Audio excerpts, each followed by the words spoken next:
네, 반갑습니다. 여러분, 주달입니다. 우선은 계속해서 시청을 하셨던 분들은 정말 죄송하고, 원인을 찾아서, 정말 마이크가 왜 갑자기 이렇게 속을 썩이는지 건드린 것도 없는데, 근데 이제 원인을 찾아서, 어, 다시 세 번째 촬영을 하게 됐습니다. 일단 죄송한 말씀 드리고, 일단 그래서 간단히 좀 유나이티드 헬스케어 연간 보고서를 보고 나서 왜 사지 않기로 마음을 먹었는지 간단히 설명을 드릴게요. 우선은 주된 비즈니스 모델 수입원을 알아야겠죠. 유나이티드 헬스케어는 쉽게 얘기하면은 의료보험인데 이 보험료를 어떤 한 사람에게, 예를 들면 어떤 사람의 이 사람이 얼마나 의료 지출을 하겠다라는 걸 계산을 해서 의료보험을 산출을 하면 실제 그 사람이 대략 한 이 비용에서 80에서 85%를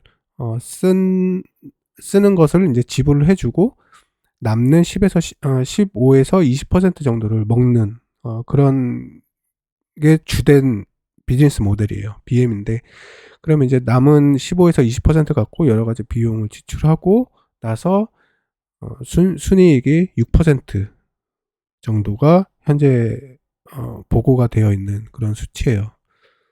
그래서 제가 표면적으로만 핀비즈를 이용해서 봤을 때 넷 프로핏이 6%밖에 안 되는 게 왜 이렇게 낮지라는 게 이 연간 보고서를 보니까 이제 이해가 되더라고요. 그래서 이런 뭐 여러 가지 비즈니스 BM이 있어요. 근데 그 중에서도 가장 메인이 이렇게 지금 돈을 벌고 있는 회사다라고 보시면 되고, 근데 이 보고서에서 리스크에 대한 부분이 굉장히 좀 자주 언급되고 강조됐던 부분만 간추려서 좀 말씀드리면, 우선 지금 이 최근에 어떤 보험료 산정된 보험료 금액보다도 더 비용이 지금 지출되고 있다라는 부분이 굉장히 좀 강조해서 자주 언급을 하고 있어요. 왜냐하면 그 이유는 우리가 표면적으로 봤을 때 이제 고령화에 따라서 더 수익이 좋지 않을까? 뭐 이게 일반적인 생각이죠. 근데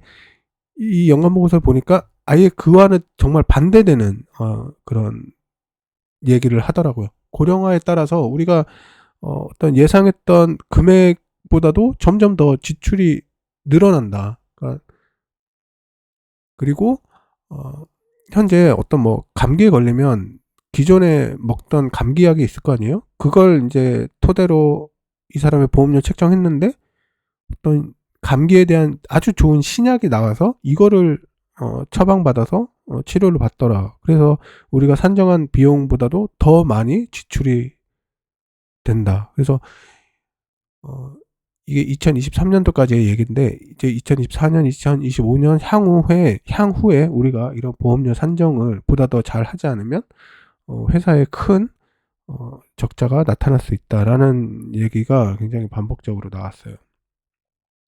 근데 이 부분이 좀 더 생각을 해보자면은 젠슨왕도 얘기했지만 어떤 AI 분석을 바탕으로 굉장히 좋은 바이오 쪽에 이런 큰 발전이 있을 거다라고 하는데 과연 이 부분이 유나이티드 헬스케어가 물론 지금까지 굉장히 잘해왔지만 앞으로도 이거를 잘 해 나갈 수 있겠느냐라는 부분이 이제 저는 굉장히 예측하기가 어렵고 음 뭔가 도박까지는 아니더라도 좀 굉장히 리스크가 크지 않나 그런 생각이 들었고, 그리고 어 현재 이 지금까지의 어떤 주가 상승폭과 같은 이런 발전이 쉽게 얘기하면 넷플릭스의 구독자가 늘어나듯이 지금 1억 명 이상의 가입자를 보유하고 있는데 이제 거의 정점에 다 왔다라는 거죠. 거의 정점에 다 와서 이게 계속 유지가 되거나 이제 조금씩 더 늘어나는 이런 추세로 가야 되는데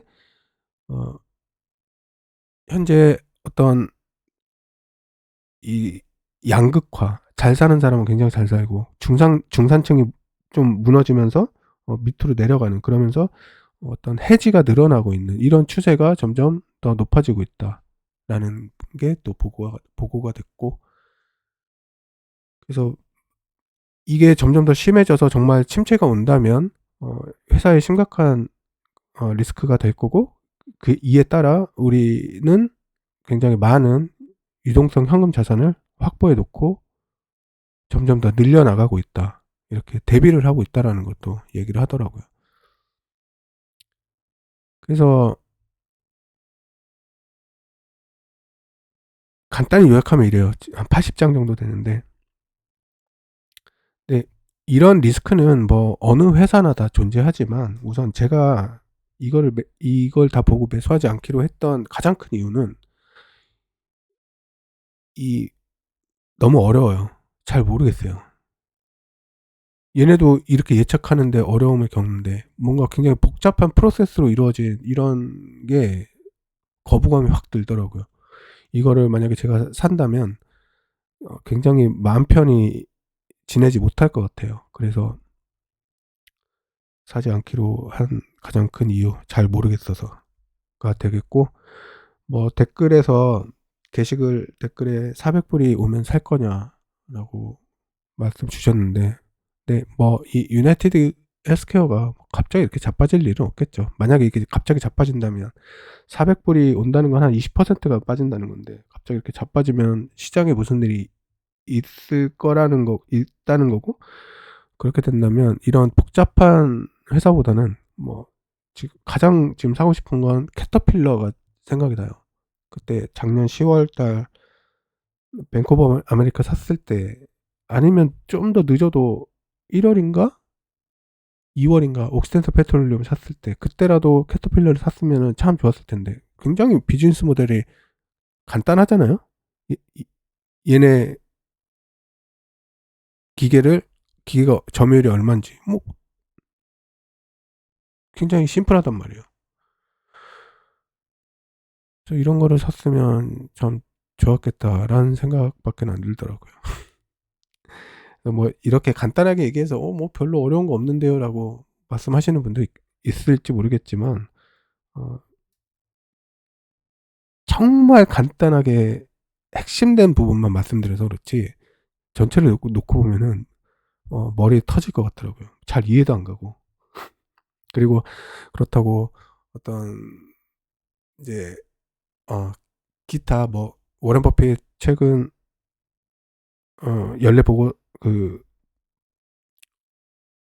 매출에 대한 보고서를 얘기할 때도 가이코의 매출이 영업이익이 28% 증가했다라고 얘기했는데, 그런 것처럼 뭔가 이 의료보험은 마진도 크게 못 가져가는 것 같아요. 이 보고서의 상당량이 각 정부의 주의 어떤, 아니면 해외면은 해외의 어떤 규제, 이런 것들이 굉장히 많아요. 중간에 보고서 중간중간에 이런 규제가 있고 이런 규제가 있어서 우리가 어떻게 했고 막 복잡합니다. 아주. 그러니까 어떤 마진을 맘대로 이렇게 함부로 많이 못하는 것 같아요. 제가 보기엔. 그래서 이제 그 좁은 마진 폭에서 최대한 정확하게 계산기를 두드려서 거기서 이제 남은 걸 빼먹어야 되는 이런 아주 힘든 일을 지금까지 잘 해왔구나 라는 생각밖에는 들지 않더라고요. 그리고 이제 해외에서도 이제 경쟁이 너무 달러가 높기 때문에 쉽지가 않고, 그리고 이게 또 보기보다는 경쟁이 좀 심한 것 같아요. 뭐 새로 치고 들어오는 스타트업도 많고, 뭐 예를 들면 옵티마이저 예전 구독자분들은 아시죠? 뭐 그런 것들도 있고, 기존 뭐 굉장히 또 좋은 그런 회사들과의 경쟁도 치열하고, 그래서 현재 우리는 이 보험 가입자가 이렇게 확 늘어나진 않는데 경쟁이 치열해져서 쉽지는 않다, 이런 얘기가 보고서에 나와 있어요. 어쨌든 이게 굉장히 어렵습니다. 이 사업을 다 이해하기가. 이런 이유에서 유나이티드 헬스케어 사지 않기로 마음먹었고, 좀 기다려 보려고 합니다. 네. 넥스트에라는 버스가 이렇게 출발 안 하는지 모르겠어요. 신재 재생에너지가 좀 늦나?